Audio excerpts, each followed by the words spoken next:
اب ہم نے اس کی تشریح لکھنی ہے. آپ نے اپنے نوٹ بک پہ اس طرح حمد لکھنا ہے، اس کے نیچے آپ لوگوں نے تشریح کریں اس طرح لکھنا ہے. بند نمبر 1،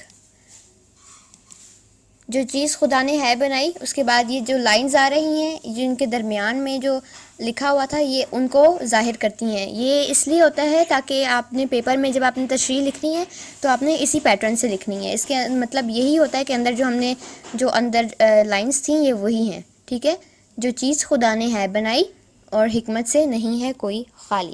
ان کے درمیان میں یہ آتا ہے، جو چیز خدا نے ہے بنائی، ظاہر اس میں ہے خوش نمائی.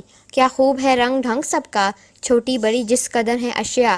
ہر چیز کی ہے ادا نرالی، حکمت سے نہیں ہے کوئی خالی. اس کے بعد ہے حوالۂ نظم. آپ نے اس طرح لکھ لینے ہیں. اس کے نیچے والی لائن میں لکھنا ہے نظم کا نام. نظم کا نام حمد ہے. پھر لکھنا ہے شاعر کا نام اسماعیل میرٹھی.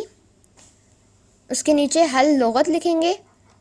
حل لغت یعنی کہ یہ جو ہم نے پڑھا ہے اس کے اندر جو مشکل الفاظ یہ ان کے معنی. خوش نمائی خوبصورتی، رنگ ڈھنگ شکل و صورت، اشیاء چیزیں، نرالی انوکھی، حکمت دانائی، ادا انداز. اب آپ لوگوں نے تشریح لکھنی ہے، میں بول رہی ہوں آپ نے لکھنی ہے. ان اشعار میں شاعر اسماعیل میرٹھی اللہ تعالیٰ کی تعریف کرتے ہوئے نہایت ادب و احترام سے بیان کرتے ہیں کہ اللہ تعالیٰ کی بنائی ہوئی ہر چیز نہایت حسین اور خوبصورت ہے. اس کی ہر چیز اپنے رنگ اور افادیت میں بے مثال ہے. کوئی بھی چیز نکمی اور بیکار نہیں. باغوں میں خوبصورت ننھی کلیاں جب کھلتی ہیں، چھوٹی چھوٹی چڑیاں جب ایک درخت سے دوسرے درخت پر جاتی ہیں تو اصل میں یہ اللہ کی حمد یعنی تعریف بیان کرتی ہیں. اللہ تعالیٰ نے پھولوں کو خوشبو میں بسایا اور کائنات میں حسن بکھیر دیا. دن اور رات کو سورج، چاند اور ستاروں سے سجایا. طرح طرح کے میوے اور پھل پیدا کیے. اللہ کی بنائی ہوئی ہر چیز سے اللہ کی طاقت اور قدرت جھلکتی ہے. بچوں ہم نے بند نمبر 1 کر لیا ہے. اب ہم بند نمبر 2 کر رہے ہیں. ننھی کلیاں چٹک رہی ہیں اور پھول ہیں عطر میں بسائے. اس میں درمیان میں آتا ہے ننھی کلیاں چٹک رہی ہیں، چھوٹی چڑیاں پھدک رہی ہیں. اس کی قدرت سے پھول مہکے، پھولوں پہ پرند آ کے چہکے. چڑیوں کے عجیب پر لگائے اور پھول ہیں عطر میں بسائے. اس کے بعد پھر حوالۂ نظم. نظم کا نام حمد، شاعر کا نام اسماعیل میرٹھی. حل لغت یعنی کہ معنی. چٹک کھلنا، پھدکنا اچھلنا کودنا، عجیب انوکھا، عطر خوشبو. اب بند نمبر 2 کی تشریح کریں گے.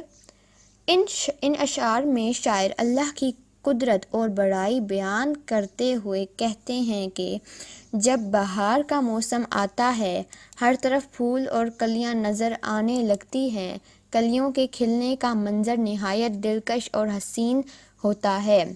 چھوٹی چڑیاں اور پرندے باغوں میں چہکنے لگتے ہیں. اللہ نے یہ پرندے بھی کیا خوب بنائے ہیں اور ان کو کیا عجب پر لگائے ہیں. ان کا اڑنا ماحول کو اور خوبصورت بنا دیتا ہے. اسی طرح پھولوں میں بھی بے شمار مختلف قسم کی خوشبوئیں ڈال دی جو ہمارے دل اور دماغ کو مسحور کر دیتی ہیں. اب یہ ہو گیا ہے. اب بند نمبر 3 کی باری ہے. دن کو بخشی عجب صفائی، ڈیش ڈالی ہے، بے شک ہے خدا قوی و قادر. اس کے درمیان میں آتا ہے دن کو بخشی عجب صفائی، تاروں بھری رات کیا بنائی. مٹی سے خدا نے باغ اگائے، باغوں میں اسی نے پھل پکائے. میوے سے لدی ہوئی ہے ڈالی، دانوں سے بھری ہوئی ہے بالی. ہر شے اس نے بنائی نادر، بے شک خدا ہے قوی و قادر. اس کے بعد حوالۂ نظم. نظم کا نام حمد، شاعر کا نام اسماعیل میرٹھی. حل لغت عجب عجیب. میوے اناج نادر نایاب قادر قدرت والا قوی طاقتور طاقت والا تشریح ان اشعار میں شاعر اللہ کی تعریف بیان کرتے ہوئے کہتے ہیں کہ اللہ نے دن کو خوبصورت سورج کی روشنی عطا کی ہے جو ہماری زندگی کو روشن اور چمکدار بناتا ہے۔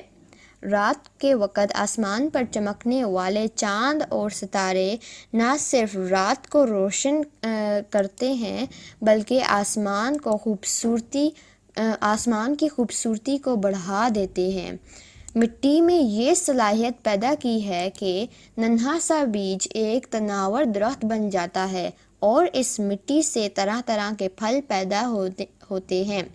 اللہ نے کائنات کی ہر چیز کو نہایت عمدہ طریقے سے بنایا ہے۔